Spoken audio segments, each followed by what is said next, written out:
तो आज के माहौल में ये स्पष्ट हो गया है कि अब धर्म की अफीम ज़्यादा चलने वाली नहीं है और कमंडल पे मंडल एकदम हावी हो चुका है। जिन जातियों के यहाँ लोग 60 और 70 के दशक में वोट मांगने भी नहीं जाते थे, वो जातियाँ इस समय गोलबंद और लामबंद हो गई हैं और उनमें चेतना पैदा हो गई है। उन्होंने अपने अपने नेता भी पैदा कर लिए हैं। सवाल इस बात का है कि जिन लोगों ने इन जातियों की कीमत को समझा वो राजपाट करने लगे और जिन लोगों ने इन जातियों की उपेक्षा करते रहे कि इनकी आबादी थोड़ी है तो वो सत्ता से दूर रहे।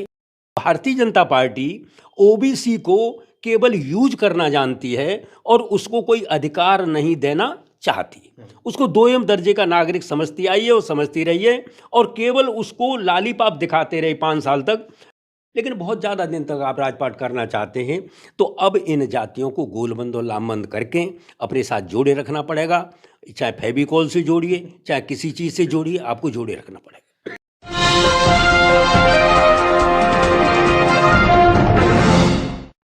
साथियों नमस्कार, मैं हूं नीरज पटेल और आप देख रहे हैं नेशनल जनमत। उत्तर प्रदेश में विधानसभा चुनाव के नजदीक आते आते एक सवाल जो सबसे महत्वपूर्ण सवाल बन गया है वो है प्रतिनिधित्व और हिस्सेदारी का।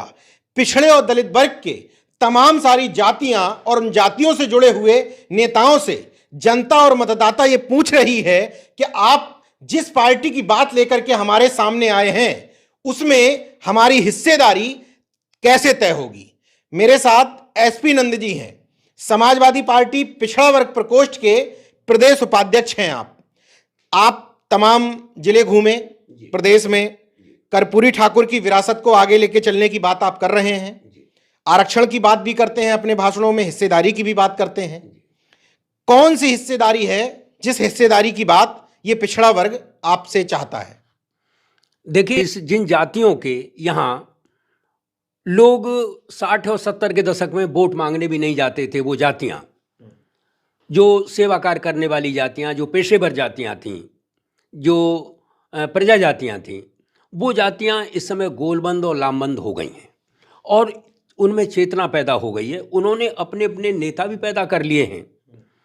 अब वो जातियाँ ये कहती हैं कि भाई हमको आप कौन सी हिस्सेदारी देना चाहते हैं, कैसी हिस्सेदारी देना चाहते हैं। एक तो वो हिस्सेदारी है जैसे किसान खेत में एक धोख की तरह खड़ा कर देता है और गाय या कोई जानवर आते हैं, नील गाय आती हैं, सांड आते हैं, वो उसको देख करके भाग जाते हैं। लेकिन वो ऐसी भागीदारी चाहता है। अब ये अति पिछड़े वर्ग के नेता हैं, उनकी जातियां हैं, वो ये अपेक्षा रखते हैं कि हमारा एक लीडर, उसमें इतनी कैपेसिटी पैदा हो जाए, ऐसी क्षमता पैदा हो जाए, वो ऐसा नेता हो कि अगर वो थाने में फ़ोन कर दे तो दरोगा उसका काम करने के लिए तैयार हो जाए, अगर तहसील पे फ़ोन कर दे तो तहसीलदार से लेके लेखपाल तक उसकी बात को सुने, समझे और उसकी बात को कंसीडर करे। राशन कार्ड के लिए उसका जैसे कोई राशन कार्ड के लिए पहुंचता है, राशन कार्ड बनवा दे।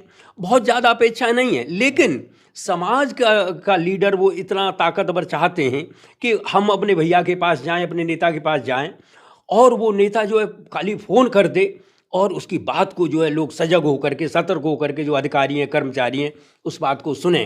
तो इसी से उसका हौसला, उसका बल, उसका मनोबल ऊंचा होगा। और चूँकि ये जातियाँ सैकड़ों हजारों साल से उपेक्षित रही हैं, बहुत ज़्यादा उपेक्षित रही हैं, इनको सत्ता तो क्या, सत्ता का गलियारा भी नहीं देख पाई हैं। तो ये सत्ता का गलियारा देखने के लिए बहुत बेचैन है।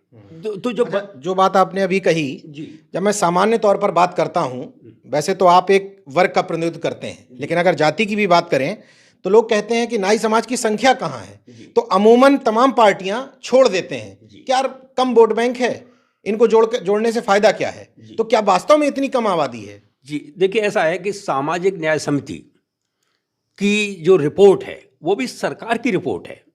तो सविता सेन समाज की आबादी उत्तर प्रदेश में 3.01% है। हर विधानसभा में हमारा 8,000 से लेके 18,000 वोट है।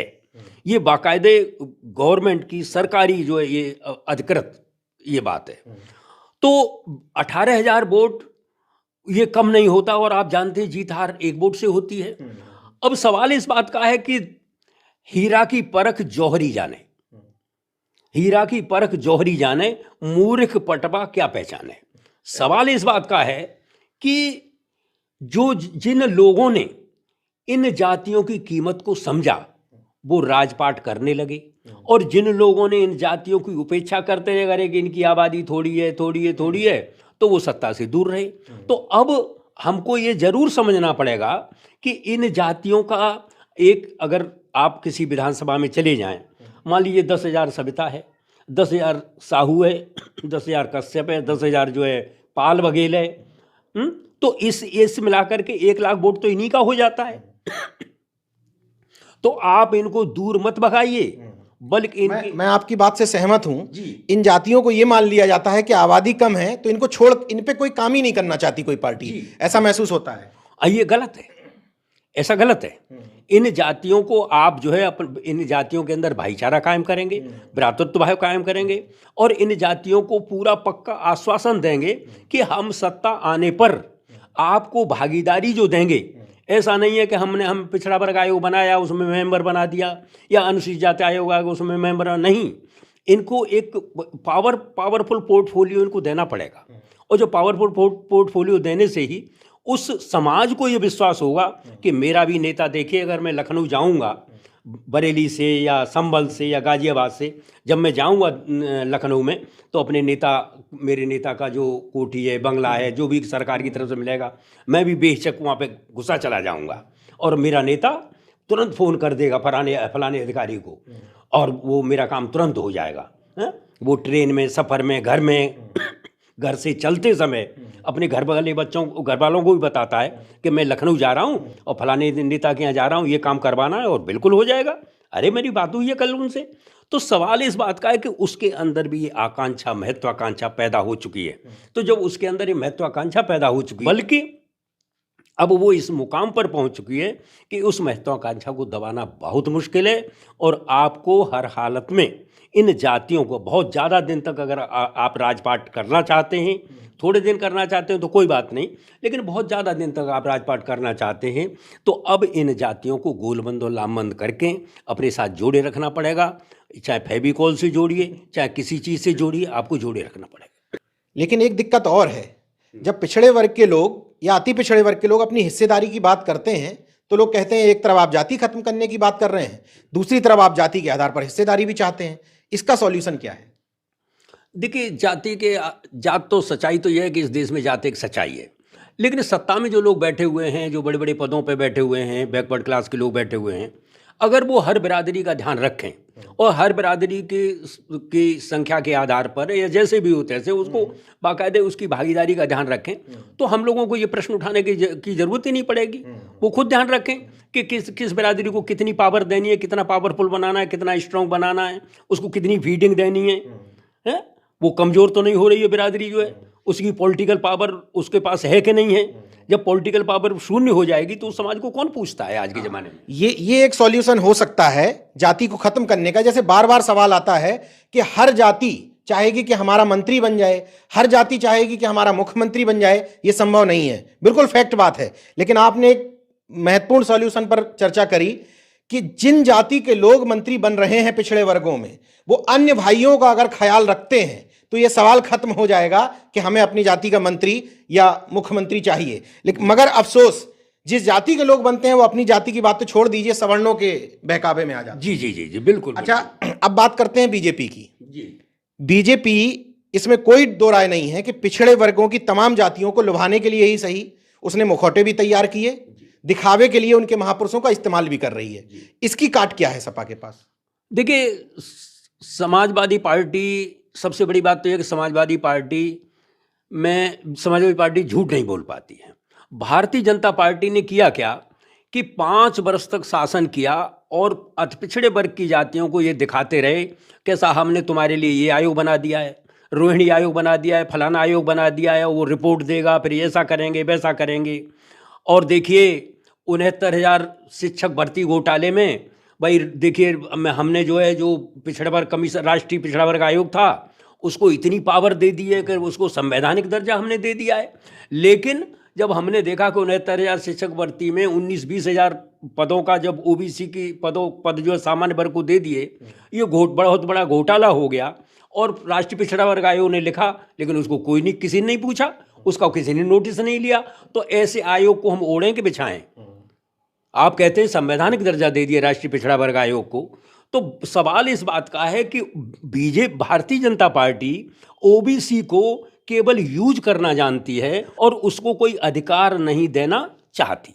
उसको दोयम दर्जे का नागरिक समझती आई है और समझती रही है, और केवल उसको लालीपाप दिखाते रहे 5 साल तक। और यहाँ तक हुआ, सबसे बड़ी बात तो यह है कि कर्पूरी ठाकुर की 24 के नाम से 24 जनवरी को उनके जन्मदिन पर छुट्टी होती थी। मुझे बड़ा दुख हुआ वास्तव में कि 24 जनवरी को उनके जन्मदिन पर छुट्टी होती थी, लेकिन उनके जन्मदिन पर जो हमारे समाजवादी पार्टी के राष्ट्रीय अध्यक्ष माननीय अखिलेश यादव जी ने जो उस दिन छुट्टी डिक्लेयर कर रखी थी, उस छुट्टी को रद्द करने का, कैंसिल करने का, रिजेक्ट करने का काम अगर किया तो भारतीय जनता पार्टी ने किया।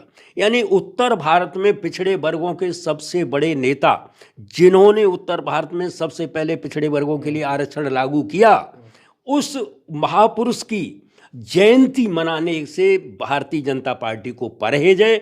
इससे बड़ी विडंबना क्या हो सकती है? और मैं तो कहूँगा पिछड़े वर्गों के, ये कर्पूरी ठाकुर कोई जातीय नेता नहीं थे, समस्त पिछड़े वर्ग के नेता थे। वो इतना देखिए, कर्पूरी ठाकुर ने जो मैसेज दिया वो ये दिया कि ईमानदार व्यक्ति को कोई भी, कितना भी बड़े से बड़ा आदमी हो, परास्त नहीं कर सकता। तो अच्छा, एक महत्वपूर्ण सवाल, जब भी बात आती है हिस्सेदारी की, तो तमाम लोग ये बताने की कोशिश करते हैं कि पिछड़े वर्ग को हिस्सेदारी या अपने नेता के प्रतिनिधित्व से मतलब नहीं है, वो धर्म के आधार पर इधर उधर हो जाता है, राष्ट्रवाद की चाशनी में लिपट जाता है। तो मैं आपसे समझने की कोशिश करता हूं, आप इतने जिले घूमे हैं, उत्तर प्रदेश का माहौल देख रहे हैं, रुख देख रहे हैं, क्या वास्तव में पिछड़े वर्गों को हिस्सेदारी चाहिए, अपने नेता के पास पावर चाहिए, या वो धर्म की चाशनी में बिक जाता है? देखिए, मंडलाइजेशन के बाद में 90 के दशक के बाद से, और जो कुछ भी हुआ हो, लेकिन ये सच है कि उनके जो लीडर हैं उन्होंने अब घूम घूम करके ये बता दिया है कि भाई आप रोटी और रोजगार के बिना कुछ भी नहीं है। तो आप धर्म को कब तक, जो धर्म की बात है वो धर्म की बात करें, लेकिन आपका जो नौकरियों में हिस्सा है, नौकरियों में जो भागीदारी है, वो आपकी कहाँ है? वो आपको मिलनी चाहिए। तो अब जो पिछड़े वर्ग की जातियां हैं, अब वो कहती हैं, जैसे आपने देखा कि हमारे केंद्र सरकार है, सारी जो पीएसयू हैं, जो सरकारी कंपनियां हैं, उनका निजीकरण कर रहे हैं जो है भारत सरकार जो है या मोदी जी जो है उसका निजीकरण कर रहे हैं। तो जब निजीकरण कर देंगे तो जो आपका रिजर्वेशन है वो आपको रिजर्वेशन नहीं मिल पाएगा। तो रिजर्वेशन को निष्प्रभावी करने के लिए भारतीय जनता पार्टी द्वारा पिछड़े वर्ग के हक को मारा जा रहा है। ये बात अब पिछड़े वर्गों की समझ में, अति पिछड़े वर्गों की समझ में ये बात आ चुकी है कि हमारे हक को लूटा जा रहा है, हमारे हक पर डकैती डाली जा रही है। इसलिए अब पिछड़ा वर्ग गोलबंद और लामबंद होकर के, अति पिछड़ा वर्ग गोलबंद और लामबंद होकर के एक अपने लिए ये मांग कर रहा है। और वो, इसमें कोई शक नहीं, अब मुझे ये कहने में कोई शक नहीं कि वो माननीय अखिलेश यादव जी के प्रति आशा भरी नज़रों से देख रहा है। यानी कि अगर टिकट में से लेकर के सरकार में और शासन में हिस्सेदारी का ख्याल रखा जाए तो ये धर्म की अफीम कुछ काम नहीं करती है, यही मतलब हुआ। जी, आज का माहौल आप देखें तो आज के माहौल में ये स्पष्ट हो गया है कि अब धर्म की अफीम ज़्यादा चलने वाली नहीं है और कमंडल पे मंडल एकदम हावी हो चुका है। अब जो है ये जातियां,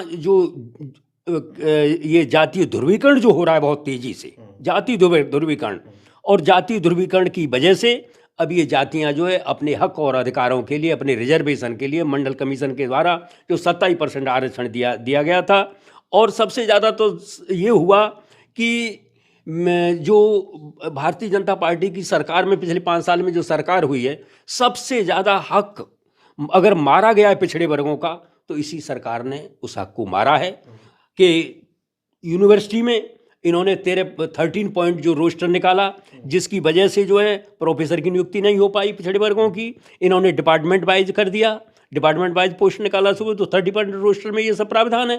तो कहने का मतलब यह है कि आप इसलिए जागरूक हुआ पिछड़ा वर्ग कि मेरे ही नौकरियों का जो मेरा भाग था, मेरा हिस्सा था, उसको भारतीय जनता पार्टी ने लूटा, उसको खत्म किया। एसपी नंद जैसे नेता घूम घूम कर पूरे उत्तर प्रदेश में न सिर्फ अपने समाज को बल्कि अति पिछड़े वर्ग को यह बताने की कोशिश कर रहे हैं कि अगर ओबीसी के हकमारी होगी तो उसी ओबीसी में उनका भी प्रतिनिधित्व और हिस्सा आता है। जब संपूर्ण नौकरियां खत्म होंगी तो उनके हिस्से में कुछ नहीं आएगा। अति पिछड़े वर्ग को, संपूर्ण पिछड़े वर्ग को, बहुजन समाज को आपकी कितनी बातें समझ में आती हैं, या पिछड़े वर्ग के नेताओं को आपकी कितनी बात समझ में आती है, कितना हिस्सेदारी का ख्याल रखती है, टिकट बंटवारे में क्या हिस्सा मिलता है, ये सब कुछ इस विधानसभा के चुनाव में आपको देखने को मिल जाएगा। देखते रहिए नेशन जनमत, जागरूक और सजग बने रहिए। जय विज्ञान, जय संविधान।